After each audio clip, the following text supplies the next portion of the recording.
नमस्ते, नमस्कार, सुप्रभात, गुड मॉर्निंग। आप सभी का बहुत स्वागत है हमारे सुबह के स्पेशल सेगमेंट रिपोर्टर लाइव में। आइए रुक करते हैं इस वक्त की बड़ी खबर का, और बड़ी खबर इस वक्त आपको बता देते हैं। मध्य प्रदेश की राजधानी से जुड़ी हुई ये बड़ी खबर, जहां पूर्व उपराष्ट्रपति जगदीप धनखड़ का भोपाल दौरा है। संघ पदाधिकारी के पुस्तक का विमोचन करेंगे जगदीप धनखड़। पूर्व उपराष्ट्रपति हैं। राष्ट्रीय और आर्थिक मुद्दों पर आधारित है ये पुस्तक, जिसका वो विमोचन करने वाले हैं। तो एक कार्यक्रम होगा जिसमें पूर्व उपराष्ट्रपति जगदीप धनखड़ पुस्तक का विमोचन करेंगे, और ये कार्यक्रम रविंद्र भवन में आयोजित होने वाला है।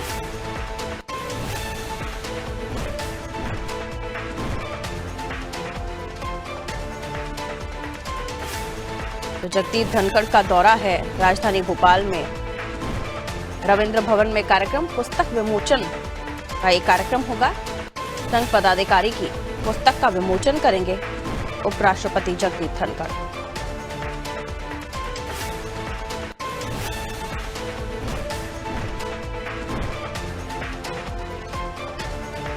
भारत के पूर्व उपराष्ट्रपति जगदीप धनखड़ का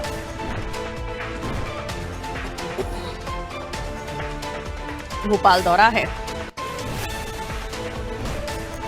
पुस्तक का विमोचन करेंगे आज करीब 11:30 बजे। ये कार्यक्रम होना है रविंद्र भवन में। 11:30 बजे वो एयरपोर्ट से सीधे राजभवन पहुंचेंगे, और ये रविंद्र भवन में जो कार्यक्रम होना है वो 4:30 बजे होगा। संघ पदाधिकारी मनमोहन वैद्य की किताब के विमोचन में आज वो शामिल होने वाले हैं।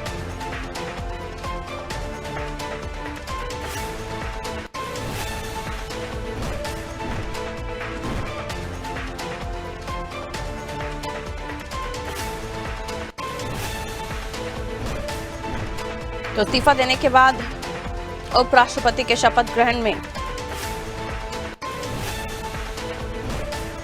कई लोग नजर आए थे, और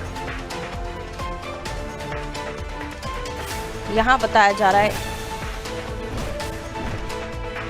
21 जुलाई को उन्होंने उपराष्ट्रपति पद से इस्तीफा दिया था। आपको याद हो अगर तो उसके बाद धनखड़ कहीं नजर नहीं आए थे।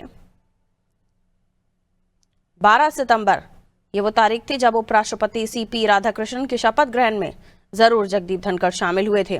उसके पहले वो किसी कार्यक्रम में शामिल नहीं हुए। मंच से कोई भाषण, मीडिया में कोई बयानबाजी तब से लेकर अभी तक उन्होंने नहीं दी है।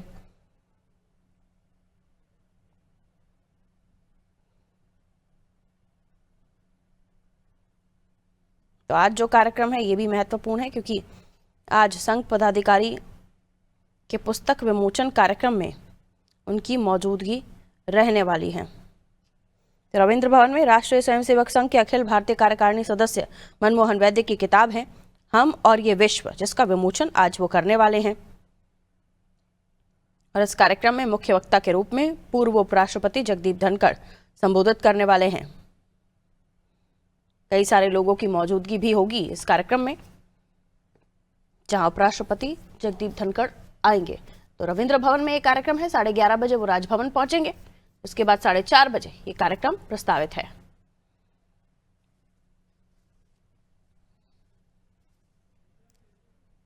और आइए और भी जानकारी दे देंगे हमें दिव्या, हमारे सहयोगी हमारे साथ राजधानी भोपाल से सीधा लाइव जुड़ रही हैं।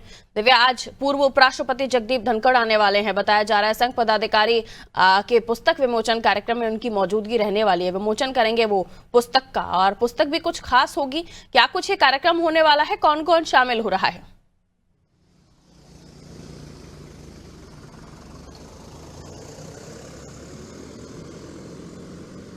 जी पारुल, ये जो कार्यक्रम है ये वाकई में खास है, क्योंकि इसमें जो उपराष्ट्रपति है जगदीप धनखड़ ये शामिल होने वाले हैं। और ख़ास बात यह है पारुल कि 21 जुलाई को ही इन्होंने इस्तीफा दिया था अपने पद से, और 4 महीने के बाद वो किसी सार्वजनिक कार्यक्रम में शामिल हो रहे हैं। तो ये अपने में एक बहुत महत्वपूर्ण है, और उनको सुनने के लिए कई श्रोता इस कार्यक्रम में शिरकत करेंगे।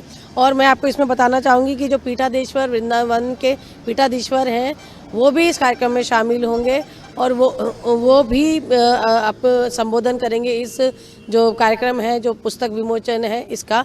और इसी के जो ये पुस्तक है, मैं आपको बताने चाहूँगी जो पदाधिकारी आरएसएस के मैं उनकी जो मनमोहन वैद्य, इनकी एक पुस्तक है राष्ट्रीय और आर्थिक मुद्दों पर, ये पुस्तक है। और इसके तारतम्य में आज भारत के सामने क्या चुनौतियाँ हैं और क्या अवसर है, इस पे ये पुस्तक है और इस पे चर्चा की जाएगी। और इसी के साथ जगदीप धनखड़ और जो वृंदावन के पीठाधीश्वर हैं वो दोनों शामिल होंगे। इसमें उनका संबोधन होगा। जैसे कि पारुल, मैंने आपको बताया कि धनखड़ साहब 4 महीने बाद किसी सार्वजनिक कार्यक्रम में आ रहे हैं और वो अपनी बेबाकी के लिए हमेशा जाने जाते रहे। और जब उनका इस्तीफा हुआ था, इस पे भी काफ़ी सवाल खड़े हुए थे, विपक्ष ने काफ़ी सवाल खड़े किए थे।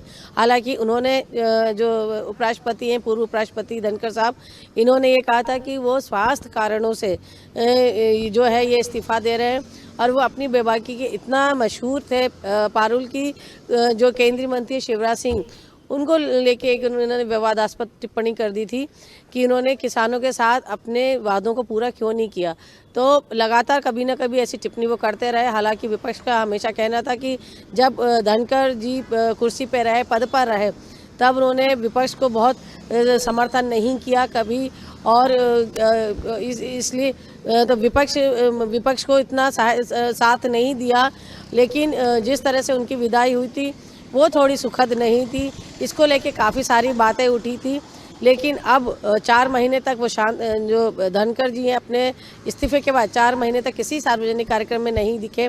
और अब 4 महीने बाद आज भोपाल में वो इस कार्यक्रम में आने वाले हैं। तो जाहिर तौर पे कि सबकी नज़रें उनके वक्तव्य पर टिकी रहेंगी। बिल्कुल, अब आज वो क्या कहते हैं सबकी नजरें तो होंगी, लेकिन क्योंकि ये कोई राजनीतिक मंच नहीं होगा, ये कार्यक्रम जिसमें पुस्तक विमोचन का कार्यक्रम है और पुस्तक भी बड़ी खास होगी, राष्ट्रीय और आर्थिक मुद्दों पर आधारित पुस्तक होगी। लेकिन कई बार हम ये भी देखते हैं दिव्या कि कोई भी ऐसा शख्स जो किसी भी पद पर मौजूद हो, वो पुस्तक के बारे में जानकारी लेकर ही वो उस पुस्तक का विमोचन कार्यक्रम में शामिल होता है। क्योंकि कभी अगर उस किसी भी पुस्तक पर किसी भी तरह का कोई भी विवाद होता है या फिर तारीफ ही क्यों ना होती हो, उस पुस्तक के विमोचन के कार्यक्रम के बारे में भी जिक्र होता है। तो मुझे लगता है कि उन्होंने इस कार्यक्रम को अटेंड करने के पीछे या यहाँ शामिल होने के पीछे, पुस्तक विमोचन के पीछे भी बहुत सोच समझ के फैसला लिया होगा। क्योंकि जगदीप धनखड़ साहब इस वक्त ऐसी पोजीशन में है कि उन्हें सारी चीजों को बहुत सोच समझ कर करना पड़ रहा है। बयानबाजियों से वो दूर हैं, मीडिया से दूर हैं, कहीं उनका कोई ऐसा बयान नहीं आता है जिसको लेकर उनसे सवाल पूछे जाएं। लेकिन जब भी पूछा भी जाता है तो वो मौन साध लेते हैं। जी दिव्या। जी बिल्कुल पारुल, जितने विवाद उनके साथ खड़े हुए हैं उसके बाद उन्होंने जो सबसे बड़ा रास्ता चुना यही है कि वो मौन साध लेते हैं। जैसे कि लगातार विवाद हुए, उसके बाद जब भी उनसे कोई किसी मामले में राय पूछी गई है तो उन्होंने शांत रहना ही बेहतर समझा। और इस कार्यक्रम में भी आ रहे हैं। जैसे आपने कहा कि जब इन्होंने इस कार्यक्रम में आने का ये न्योता स्वीकार किया होगा तो कुछ न कुछ सोच समझ कर किया होगा। और जैसा कि ये जो किताब है कि जो राष्ट्रीय जो आर्थिक चुनौतियां हैं और जो आर्थिक अवसर है, मध्य जो देश है, भारत है, उसके पास, क्योंकि लगातार आप देखें तो वैश्विक स्तर पर भारत अपनी एक नई पहचान बना रहा है। लगातार विदेशी कंपनियां भारत में निवेश कर रही है और अब भारत एक ऐसी शक्ति बन गया है जिससे हर देश जुड़ना चाहता है। तो ऐसे में उसके साथ चुनौतियां भी हैं, उसके साथ अवसर भी हैं। तो जो संघ प्रचारक हैं उन्होंने अपनी इस किताब में इसी को विस्तार से बताया है। और आज जब इस किताब का विमोचन होगा तो उसके बाद पता चलेगा कि इसमें और इसको किस तरह और ज़्यादा विस्तार में लिखा गया है। बिल्कुल, किस तरीके से इसे लिखा गया है, किन बिंदुओं पर लिखा गया है, ये सारी चीजें खैर बात का विषय है। लेकिन अभी जगदीप धनखड़ साहब का यहाँ आना, राजभवन में पहुंचना और उसके बाद वो कार्यक्रम स्थल पर पहुंचेंगे, तो सभी के जहन में है कि उनका पहला बयान जो उस मंच से होगा वो क्या देने वाले हैं। हालांकि पुस्तक विमोचन कार्यक्रम है तो बहुत ज्यादा राजनीतिक बयान नहीं होंगे, लेकिन फिर भी ये नजर होगी सभी की कि जगदीप धनखड़ साहब जब बोलेंगे तो बोलेंगे क्या। खैर, लौट रही हूँ दिव्या, मैं आपकी तरफ अगली खबर पर आपसे जानकारी लेंगे। ये कार्यक्रम इसलिए भी बहुत सामान्य नहीं है क्योंकि पूर्व उपराष्ट्रपति जगदीप धनखड़ आ रहे हैं। 21 जुलाई का करीब वो समय था जब उनका इस्तीफा हुआ था। 12 सितंबर जब राधाकृष्णन, जो अभी सीपी राधाकृष्णन साहब जो अभी उपराष्ट्रपति हैं, उनके शपथ ग्रहण समारोह में वो शामिल हुए थे। लेकिन तब भी मीडिया में या फिर किसी प्लेटफॉर्म पर उनका बयान या उनके मुख से कोई बात निकली नहीं है जिस पर चर्चा हो। तो आज सभी की नज़र इसी पर होगी।